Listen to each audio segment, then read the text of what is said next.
Hey, and thank you so much for joining us at Prattville First Church of the Nazarene for a Good Friday devotional thought. Obviously, this year's a little crazy for all of us, so this is a new format for most of us, and it's a new format for me on Good Friday. But we're just glad you're here. We're glad you're taking a few minutes from your day. So let's dive in. John 18 and 19 is the text for Good Friday this year, which is a pretty long chunk of text. As a matter of fact, it's so long that a lot of times we forget that this is a single day. It's not multiple days, but this is a single day. We often forget that the Garden of Gethsemane, the trial before Annas and Caiaphas, and then Pilate, Peter's denials, and then the crucifixion all happen on the same day. But they do. They all happen on the same day, and it's also the day that the Jews prepared their sacrifices for Passover. So, that's why they won't go into the governor's palace with Pilate, because they don't want to become unclean, so they can't celebrate the Passover.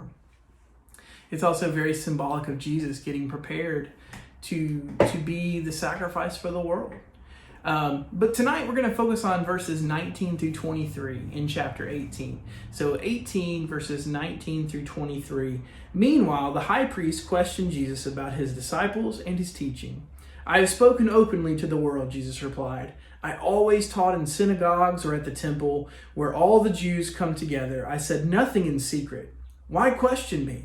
Ask those who heard me. Surely they know what I said." When Jesus said this, one of the officials nearby slapped him in the face. "Is this the way you answer the high priest?" he demanded. "If I said something wrong," Jesus replied, "testify as to what is wrong. But if I spoke the truth, why did you strike me?"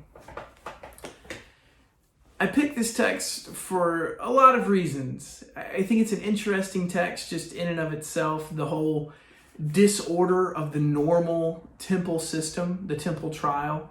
But I like that Jesus, instead of defending himself, like laying out evidence like most of us would do, especially in our American litigious society, we would want to point to facts and figures and charts and all of those types of things. But Jesus doesn't. He just points to, "I've always been open." In verse 20, he says, "I've spoken openly." I think this is important for us to remember that we are going to get accused of stuff as Christians. It's just going to happen as people, not even just as Christians, as people. We're going to get accused of things.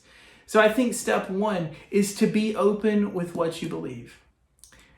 Be open. Talk about it. Don't hide your beliefs. Don't be ashamed of who you are as a Christian, as a follower of Christ. Don't hide. Just be open with what you believe. Talk about it. The second thing in verse 21, "Ask those who heard me," is Jesus' second way of defending himself. So the first thing is, "I've always lived a life of truth." The second thing he says is, "Ask the witnesses." Are you living in a way that people notice it? I think this is a tough question for all of us. Are we living in a way that people notice it? Are we living in a way that impacts people?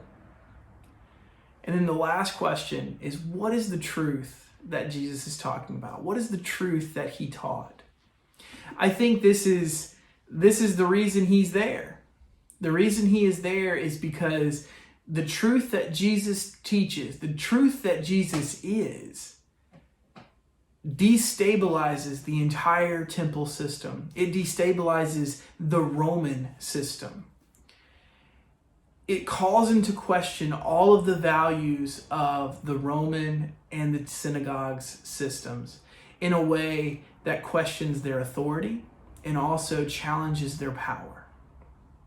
What is this truth? What is so destabilizing? What is so condemning?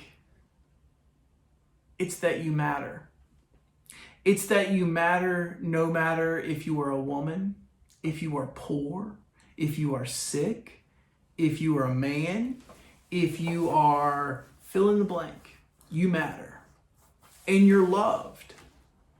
That is the system altering truth that Jesus is teaching. That's a very simplified way to look at his ministry and who he is as Jesus. But that is at its core what Jesus came to say, is you matter enough for me to come, live among you, and then I am willing to give my life to prove to you that I love you and that I care about you.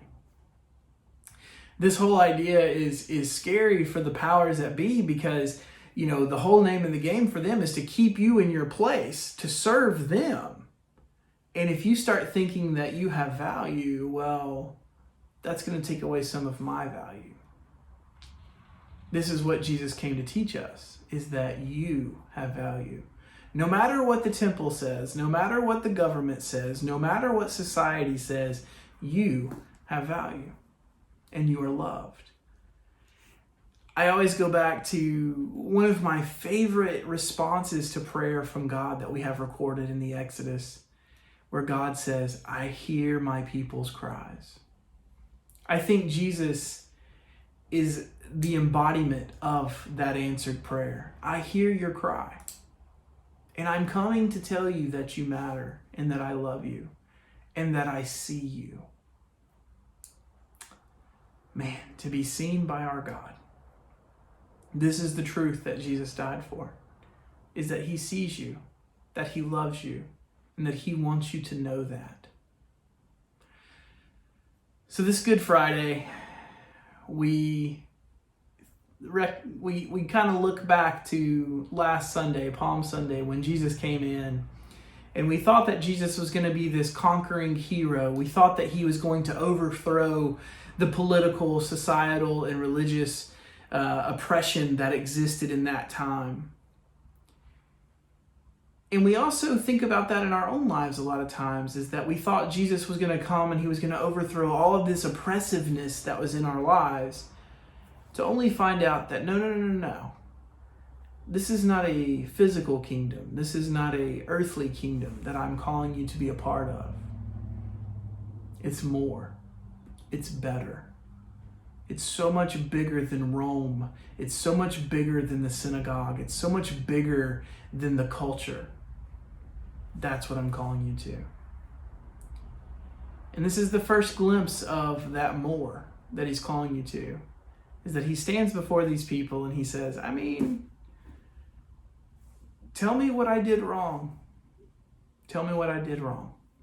And they ultimately kill him for destabilizing their power, for destabilizing their peace that they thought they had. So, we'll see you on Sunday for the end of the story.